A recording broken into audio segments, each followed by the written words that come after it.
Halo guys, apa kabar kalian semua? Mimin di sini bakal melanjutkan alur cerita Sword Star. Disclaimer dulu bahwa kemungkinan besar ada perbedaan antara novel dan versi Donghua-nya, tapi alur cerita utamanya tetap sama. Jadi tanpa ragu, Mimin akan membawakan alur ceritanya. Oke guys, ada Saweria dari Bang Arkan. Katanya sedikit dari saya Min buat beli kopi plus pisang goreng. Ini combo yang enak banget ya antara kopi sama pisang goreng teman-teman. Makasih banyak Bang Arkan. Semoga sehat selalu dan lancar terus rezekinya sekeluarga ya. Amin. Yuk kita langsung pada video terbaru. Tidak ada seorang pun yang dapat menghentikan manusia untuk mendominasi alam semesta asli. Umat manusia ditakdirkan untuk mencapai puncaknya, dan semua ras lainnya seperti ras serangga, ras robot, ras iblis, ras penjara, ras kristal, dan semua kekuatan lainnya harus menghormati manusia mulai sekarang. Hal itu diakui secara luas dan tidak ada yang akan menyangkalnya. Seekor serigala hitam besar dengan 3 kepala muncul di angkasa. Ia sedang melihat planet di depannya, tempat tinggal banyak makhluk hidup dari ras iblis. Pria itu menyapu seluruh planet, dan semua iblis yang sedang berburu atau tidur, semuanya lenyap dan dipindahkan ke dalam cincin dunia. Ini adalah planet kehidupan terakhir yang menjadi tanggung jawabku. Cahaya hitam mengelilingi serigala hitam raksasa itu. Ia kemudian menghilang setelah transportasi negara dewa. Setelah beberapa saat, dia muncul di suatu tempat di dekatnya. Seekor binatang terbang yang mengeluarkan api tak berujung melayang di sana, memancarkan kekuatan tak terbatas, menyebabkan bintang-bintang di kejauhan bergetar. Kesatria, aku bertanggung jawab atas sektor bintang yang besar, dan aku telah membawa ke sini semua bentuk kehidupan ras iblis yang hidup di planet-planet kehidupan itu, kata Kaisar Serigala Hitam. Kemudian, ia mengeluarkan cincin dunia di cakarnya dan melemparkannya ke arah binatang terbang yang diselimuti api. Baiklah, jawab binatang terbang yang diselimuti api. Pergilah ke wilayah rahasia leluhur iblis. Ya, jawab serigala hitam raksasa itu dengan hormat, lalu ia pergi.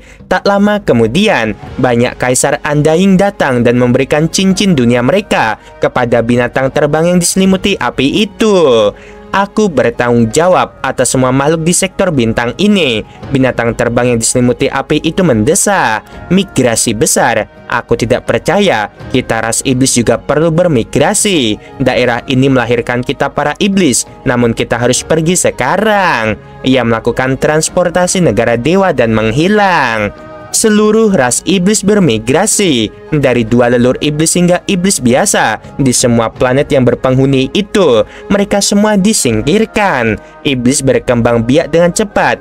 Jadi, jika 1/10 dari mereka disingkirkan, hanya butuh waktu sebentar sebelum mereka memiliki populasi yang sama lagi. Bagaimanapun, mereka semua berasal dari ras yang sama. Jadi, mereka harus menyingkirkan sebanyak mungkin. Kita harus pergi dan menuju rumah baru kita sekarang, kata binatang aneh bergigi raksasa. Leluhur iblis mimpi, apakah kau sudah memeriksa sektor bintang besar itu? Semua ras lain lari saat melihatku, kata ular perak raksasa. Tapi apakah kita benar-benar perlu tinggal di daerah terpencil itu? Kita seharusnya senang jika manusia tidak mencoba memburu kita di daerah terpencil, kata binatang aneh bergigi itu. Jika mereka tidak meninggalkan sedikit pun wilayah kekuasaan mereka, kami akan terus melawan mereka, teriak ular perak itu. Kami tidak akan membiarkan mereka lolos begitu saja. Level 6 tingkat atas Universe Master adalah kekuatan maksimum yang diizinkan di alam semesta asli. Jika seorang dewa sejati menjadi gila, itu akan menjadi mimpi buruk bagi ras puncak manapun. Kita punya 2 dewa sejati, itulah sebabnya kita masih bisa hidup di alam semesta asli, kata binatang aneh bergigi. Aku yakin manusia akan berhenti menekan kita. Lagi pula, kita sudah menyerahkan wilayah inti yang paling berharga. Binatang itu tampak sedih. Ayo kita pergi ke rumah baru kita. Ular perak itu menoleh ke belakang, lalu mereka berdua menghilang dan meninggalkan wilayah tersebut. ras iblis bermigrasi, begitu pula ras serangga, ras robot, ras penjara, dan ras kristal. Ada 6 ras puncak di alam semesta asli, dan mereka menjadi ras puncak karena mereka dapat menempati area berharga di alam semesta asli. Secara komparatif, wilayah yang ditempati ras kristal dan ras penjara lebih rendah, meskipun mereka masih jauh lebih baik daripada ras acak lainnya. Fakta bahwa 5 ras puncak telah memulai migrasi itu sendiri berarti bahwa mereka telah mengakui kekalahan dan tidak ingin melawan manusia lagi.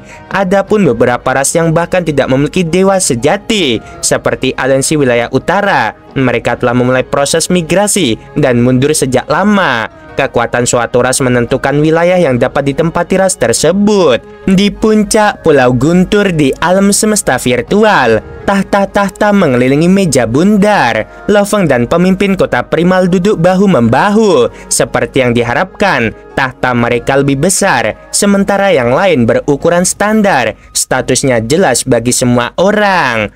Loveng telah menghabisi seorang dewa sejati sendirian sebelumnya, dan bukan hanya satu dewa sejati, bahkan pikiran asli telah mengakui bahwa Loveng adalah makhluk agung paling kuat di samudera semesta, dan Loveng telah menyebabkan kematian ratusan Universe Master itu. Segala sesuatu yang telah terjadi telah menjadikan Loveng seperti sekarang ini. Semuanya, pemimpin kota primal melihat sekeliling berseri-seri. Ras iblis, robot, kristal, dan penjara, serta serangga, mereka semua telah meninggalkan wilayah mereka. Sedangkan untuk ras-ras yang menganggur itu, tidak ada yang berani memasuki wilayah asal mereka. Kelima ras itu pintar melakukan hal seperti itu. Master Gunung Es yang biasanya apatis juga tersenyum. Jika mereka masih tidak tahu harus berbuat apa, kita akan maju menyerang mereka. Aliansi pasukan bersatu saat ini. Void Gold Master tersenyum. Bahkan jika mereka bersatu tanpa penguasa tunggal alam semesta, mereka akan mudah dihancurkan. Semua Universe Master manusia sedang berbincang-bincang. Mereka tahu tentang apa yang telah terjadi sejak lama, dan mereka semua gembira ketika mendengar berita itu. Mereka sangat tenang sekarang, tetapi mereka masih penuh dengan kegembiraan. Banyak Universe Master mereka yang tewas kali ini, jadi mereka menyimpan banyak dendam terhadap kita manusia, kata Master Kegelapan. Masih ada beberapa pejuang Undying dan Kesatria yang datang ke sini untuk membahas dendam. Meskipun itu sama sekali tidaklah penting, itu membuktikan betapa besar kebencian mereka terhadap kita. Kurasa kita perlu menyingkirkan ancaman-ancaman itu. Ada dewa sejati di ras puncak lainnya. Jika kita memaksakan terlalu jauh, para dewa sejati itu akan melawan kita sampai akhir. Mereka terus berdebat, tetapi mereka segera mencapai konsensus. Kita akan menduduki wilayah yang sebelumnya menjadi milik 5 ras. Mari kita manusia sejahtera di sebanyak mungkin tempat. Ada juga ras kuat lainnya, dan beberapa dari mereka adalah cabang dari ras puncak, sementara beberapa dari mereka adalah aliansi. Mereka sedang dalam masa riset sekarang, jadi mereka tidak memenuhi syarat untuk menduduki wilayah asli. Duduki saja tempat mereka. Rebut wilayah itu. Suara pemimpin kota primal dipenuhi dengan semangat. Mari kita manusia tumbuh dan sejahtera di mana-mana. Manusia mulai bertindak. Mereka memindahkan kelompok demi kelompok manusia yang awalnya tinggal di wilayah rahasia alam semesta atau di negara dewa ke wilayah baru. Itu memang migrasi massal. Mereka pindah ke wilayah yang dulunya milik 5 ras puncak, seperti ras iblis dan ras serangga, dan juga wilayah yang dulunya milik ras yang kuat. Meskipun tidak ada ras yang kuat yang memiliki wilayah kekuasaan yang besar, semua wilayah kekuasaan mereka yang digabungkan jauh lebih besar daripada wilayah kekuasaan dari 5 ras puncak yang dapat disimpulkan berdasarkan jumlah Universe Master. Kelima ras puncak tersebut memiliki sekitar 100 Universe Master secara total. Namun ras-ras yang kuat jika digabungkan memiliki ratusan Universe Master. Wilayah ras yang kuat itu terpencil, jadi peluang untuk lahirnya bakat-bakat baru lebih kecil. Namun wilayahnya sangat luas. Peluang keseluruhan untuk lahirnya kaum elit dan bakat-bakat baru di ras manusia akan meningkat. semua kekuatan di samudera semesta memperhatikan apa yang terjadi di alam semesta asli. Ketika mereka mengetahui bahwa sejumlah besar Universe Master dari aliansi pasukan bersatu tewas pada saat yang sama, semua kekuatan dari samudera semesta terkejut dan ketakutan. Mereka semua berspekulasi bahwa manusialah yang bertanggung jawab. Jika manusia dapat melakukan hal itu terhadap aliansi pasukan bersatu dan tanah suci bulan ungu, mereka juga dapat melakukan hal yang sama terhadap kekuatan lain di samudera semesta. Ras iblis, robot, dan kekuatan lainnya semuanya mundur. Kekuatan mereka sangat melemah. Mereka bermigrasi atau mempersempit wilayah mereka. Sedangkan manusia, mereka dengan cepat berkembang dan mengambil alih banyak wilayah. Setengah dari wilayah berharga di alam semesta asli sekarang menjadi milik manusia, dan setengah lainnya menjadi milik ras bawahan manusia, ras yang menganggur, dan 5 ras lainnya. Manusia akan benar-benar tak terkalahkan di alam semesta asli. Hal ini belum pernah terjadi sebelumnya, tidak di era alam semesta manapun yang aku ketahui. Bahkan klan mata dewa tidak berada di tempat yang begitu dominan seperti manusia. Untungnya, manusia tidak memusuhi kekuatan di samudera semesta. Kita tidak bisa main-main dengan mereka. Semua kekuatan di samudera semesta terintimidasi. Alam semesta asli akan memasuki era baru, yaitu era manusia.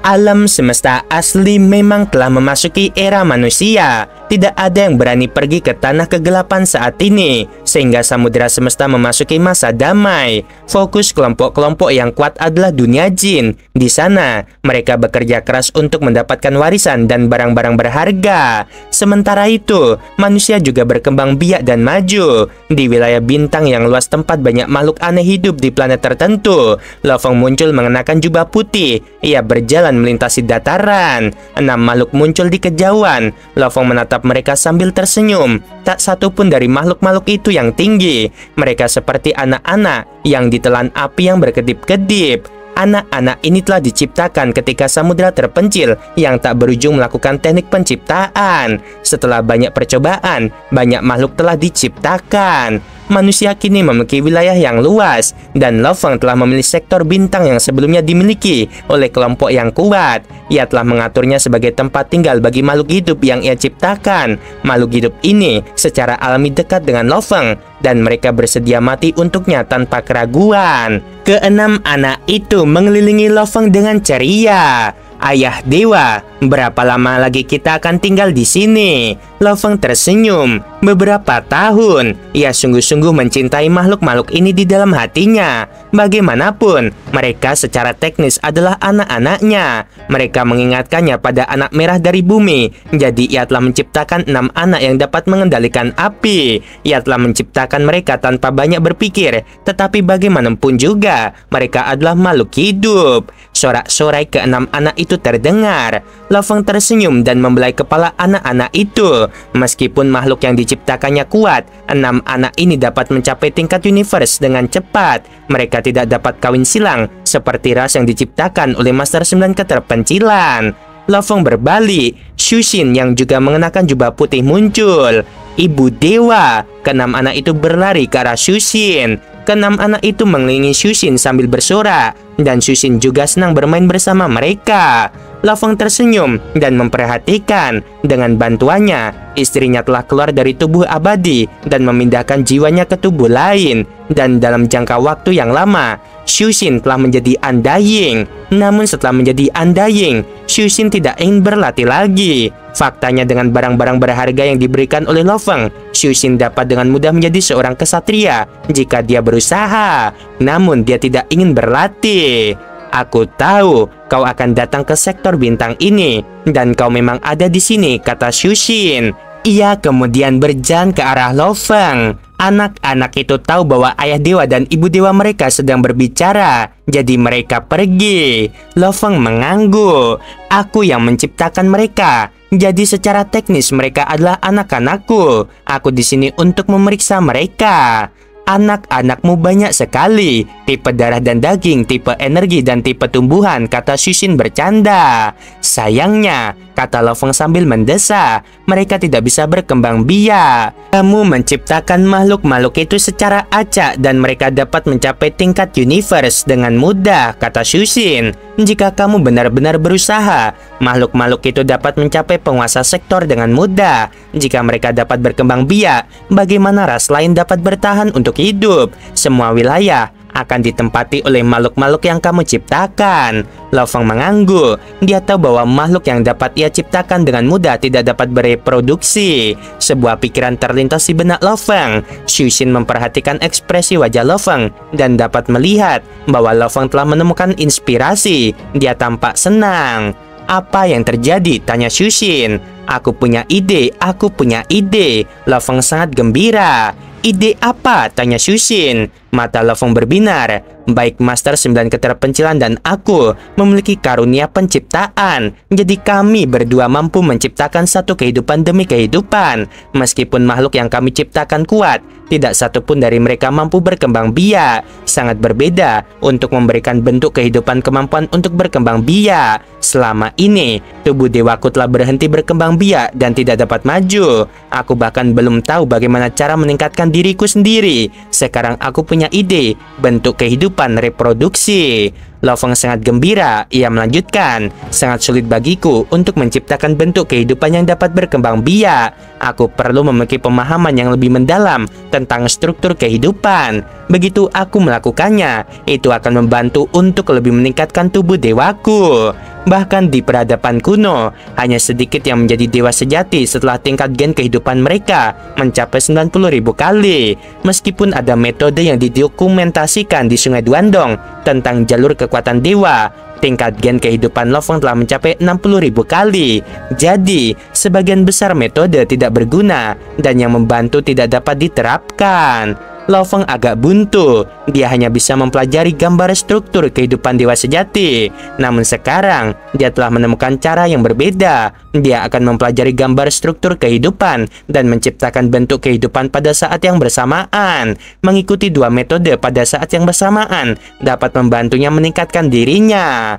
Mencapai 90.000 kali di jalur kekuatan dewa lebih sulit daripada menjadi dewa sejati ruang hampa. Dan itu akan memakan waktu lama. Sejak era ketiga dunia jin muncul, makhluk-makhluk agung dari aliansi pasukan bersatu dan tanah suci bulan ungu dibantai di dunia jin. Semua kekuatan di samudera semesta terintimidasi dan aliansi pasukan bersatu hancur secara otomatis. Mereka semua bermigrasi dan mundur. Tanah suci bulan ungu juga bersikap rendah hati dan berhenti mengganggu manusia. Manusia segera berkembang, menempati setengah dari alam semesta asli. Itu adalah awal dari ledakan manusia.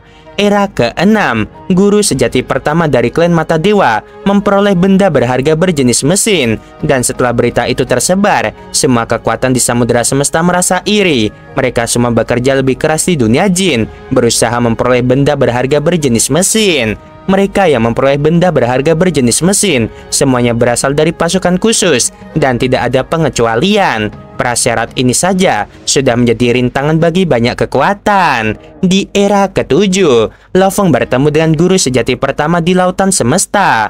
Guru sejati pertama menantangnya karena dia tahu dari 3 dewa leluhur bahwa Lo Feng dianggap sebagai makhluk agung paling kuat di samudera semesta. Tetapi guru sejati pertama tidak dapat mempercayainya. Tidak ada yang menyaksikan pertarungan itu. Lo Feng bertarung dengan guru sejati pertama yang merupakan makhluk agung paling kuat di samudera semesta sebelum Lo Feng bangkit, kecuali guru origin yang ditekan. Sekarang setelah ia memperoleh teknik kekuatan yang membakar dan benda berharga bertipe mesin, ia menjadi lebih perkasa. Tidak ada yang tahu hasil pertarungan itu, tetapi mereka semua tahu bahwa pertempuran itu telah terjadi. Setelah pertarungan itu, klan Mata Dewa segera menjadi sekutu manusia dan guru sejati pertama menjadi sahabat Lo Feng.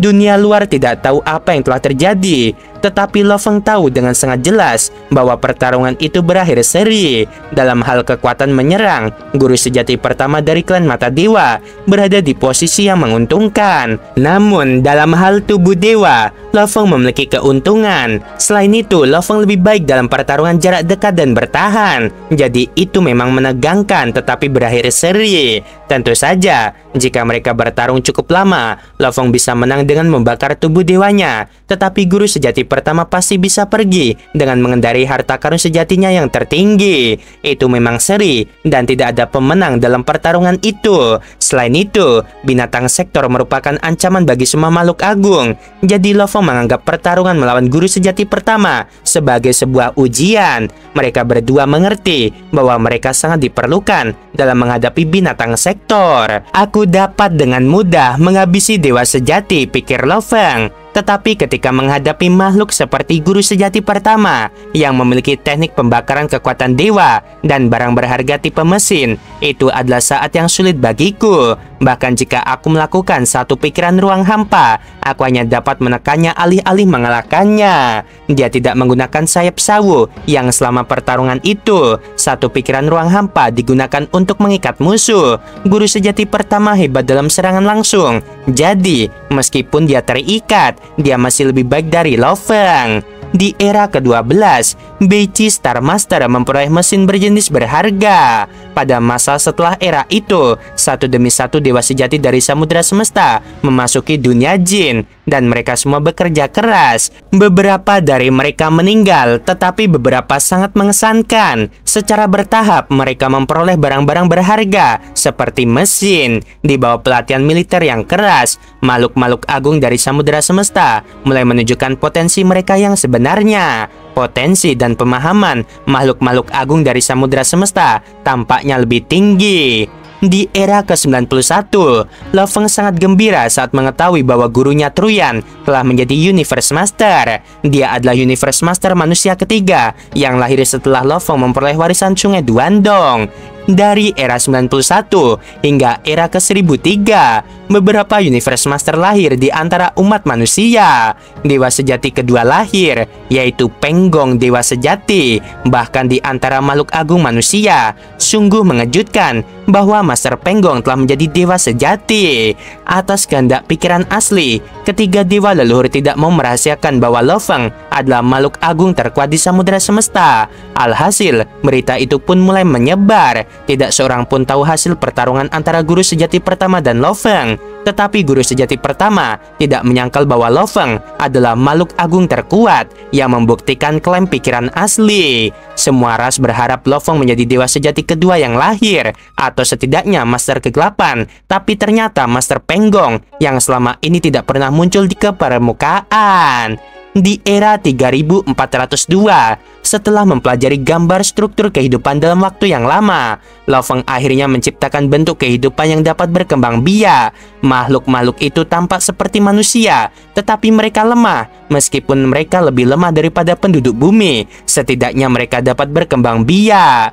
Lo Feng akhirnya berhasil mencapai terobosan. 3 era setelah itu, tubuh dewanya meningkat dari 60.000 menjadi 69.000 kali lipat. Kemudian mencapai 72.000. Di era ke-13.000, Universe Master baru lahir dari penduduk bumi, yaitu Hong. Hong yang selalu rendah hati akhirnya menjadi Universe Master setelah 10.000 era dengan bimbingan peradaban kuno. Dia adalah seorang jenius yang tak tertandingi, tetapi dia terus-menerus dikalahkan oleh Lo Feng. Jika bukan karena Lo Feng, dia pasti akan menjadi salah satu makhluk tingkat atas dalam ras manusia. Ada 32 Universe Master dalam ras manusia sekarang. Sejak saat itu, muncullah 2 Universe Master di antara penduduk bumi, dan ada 9 kesatria, termasuk Lei Shen.